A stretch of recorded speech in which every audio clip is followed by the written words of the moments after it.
Assalamualaikum warahmatullahi wabarakatuh. Kali ini kita akan berpraktikum konveksi dalam air menggunakan serbuk gergaji.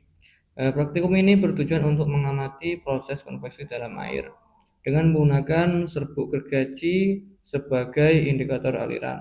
Pada percobaan ini, pemanasan dilakukan menggunakan panci sebagai wadah, sehingga gerakan arus konveksi dapat terlihat lebih jelas dan luas.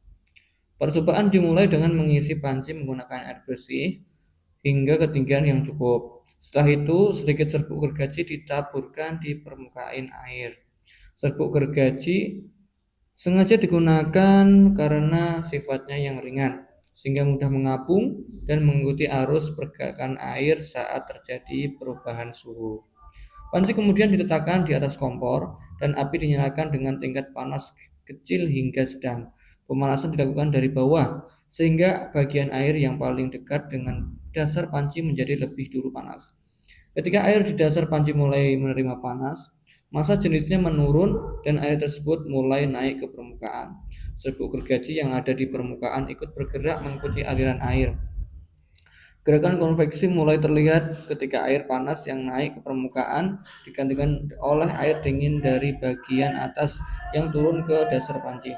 Proses naik turun ini menciptakan arus konveksi yang bergerak secara berulang dan teratur.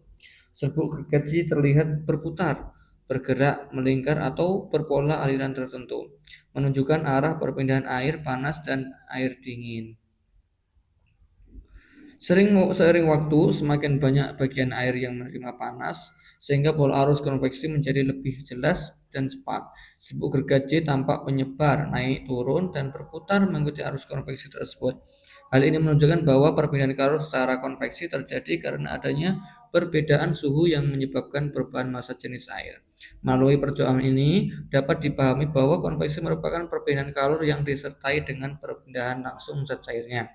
Pemanasan menggunakan panci membuat aliran konveksi lebih mudah diamati karena area pemanasan yang lebih luas dan merata di dasar wadah.